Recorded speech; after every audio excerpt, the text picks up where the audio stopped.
إلهي لست للفردوس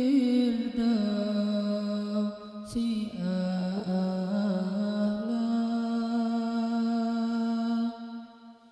ولا أقوى على النار الجحيم فهب لي توبة واغفر ذنوبي فإنك غافر الذنب العظيم.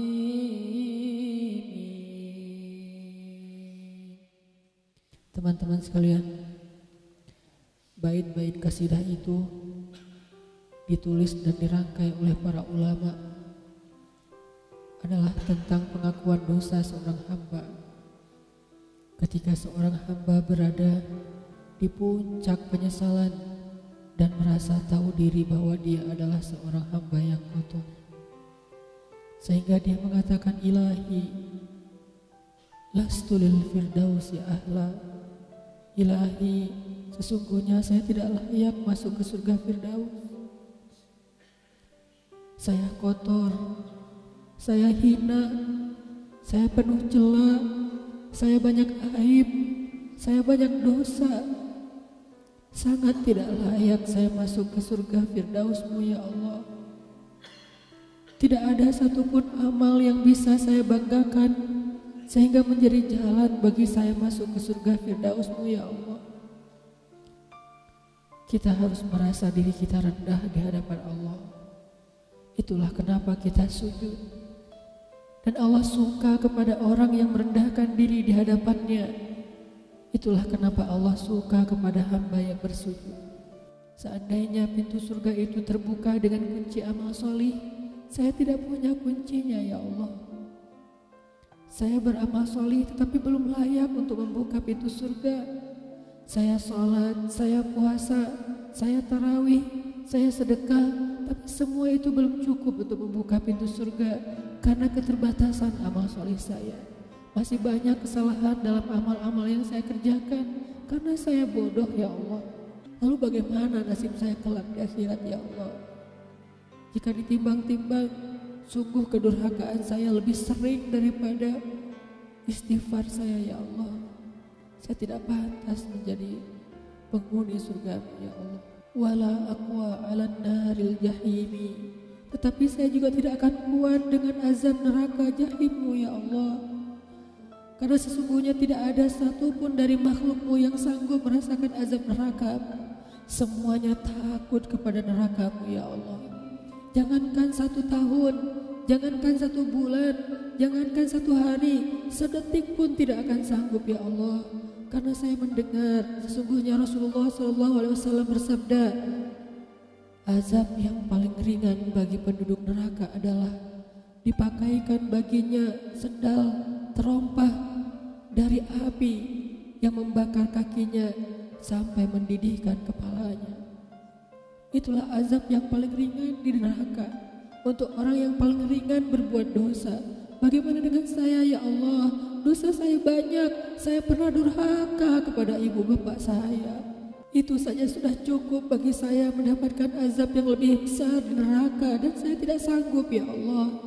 Saya pernah durhaka kepada ibu saya marahi ibu saya karena satu kesalahan. Padahal saya lebih sering berbuat salah dibandingkan ibu saya. Tapi ibu memaafkan saya. Ketika di waktu kecil saya memecahkan barang-barang ibu saya memungut barang-barang itu sambil tersenyum, membelai kepala saya, mengatakan nasihat-nasihat yang baik. Sama sekali ibu saya tidak marah kepada saya saat itu. Tapi ketika telah dewasa, tidak sengaja ibu saya yang sudah tua renta kadang memecahkan barang saya, merugikan sedikit saja dari harta saya marah seperti setan ya Allah. Saya bentak ibu saya ya Allah, bahkan kadang membuat ibu saya terluka, kaget, takut.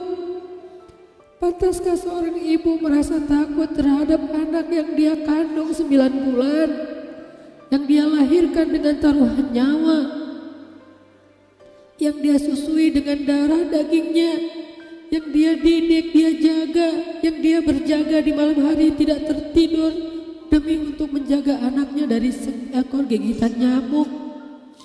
Pantaskah ibu merasa takut terhadap anaknya sendiri? Cukup satu dosa besar saja durhaka kepada ibu membuat saya pantas masuk api neraka. Belum lagi dosa saya kepada ayah. Ketika saya berdebat habis-habisan di hadapan ayah saya, hanya ketika ayah saya menasihati saya dengan satu nasihat sederhana, saya debat ia, seolah-olah wawasan saya lebih banyak, ilmu saya lebih banyak, pergaulan saya lebih luas, pendidikan saya lebih tinggi. Padahal semua itu saya dapatkan hasil dari perjuangan dan pengorbanannya. Ketika keduanya sudah menjadi tua dan lemah, kadang keduanya rindu kepada saya, ya Allah. Mereka memberi kami pesan, ya Allah. Mereka bertanya, bagaimana kabarmu anakku?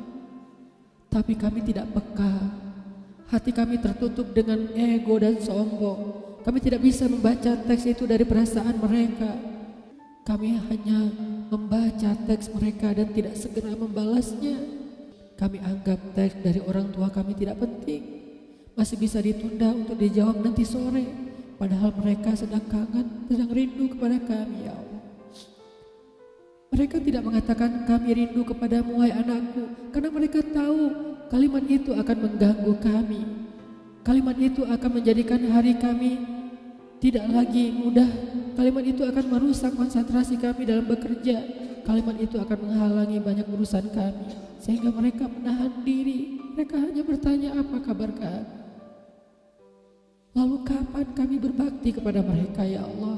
Sampai seusia ini kami masih merepotkan mereka, ya Allah. Kapan kami akan berbakti kepada mereka? Rasanya kami lupa. Entah kapan kami pernah memijat kaki mereka setelah mereka seharian bekerja. Entah kapan kami pernah memberikan minuman hangat untuk mereka.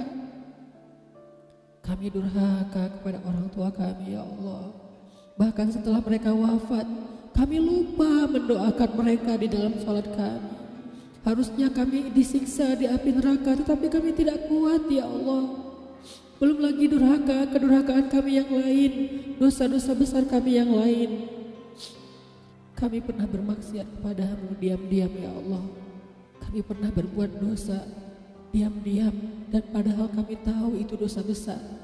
Tapi kami tidak peduli, kami tidak takut kepadamu. Seolah-olah ancamanmu itu hanyalah mitos, seolah-olah ancamanmu itu hanyalah fiktif, seolah-olah apa yang kau firmankan di dalam Al-Quran itu tidak benar-benar ada. Kami sombong, menantangmu dengan berbuat dosa. Banyak dosa yang kami tidak bisa menyebutkan satu persatu, ya Allah. Keluh lidah kami untuk menyebutkan dosa-dosa kami, ya Allah. Malu untuk menyebutkan dosa-dosa kami, ya Allah.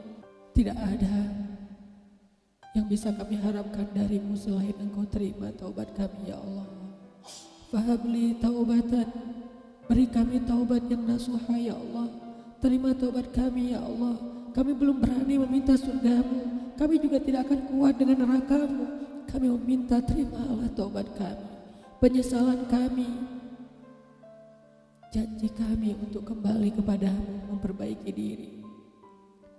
Teman-teman sekalian, mari kita baca bait itu dengan penyesalan.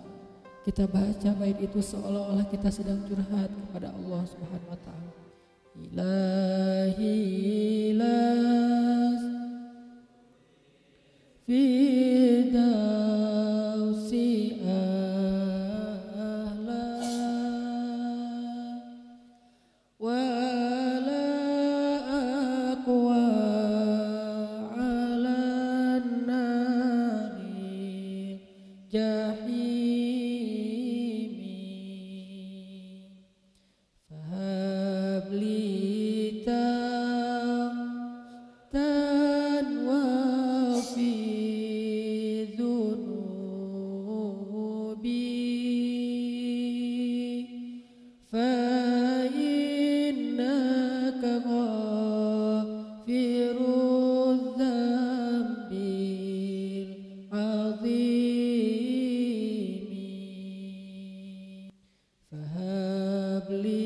kita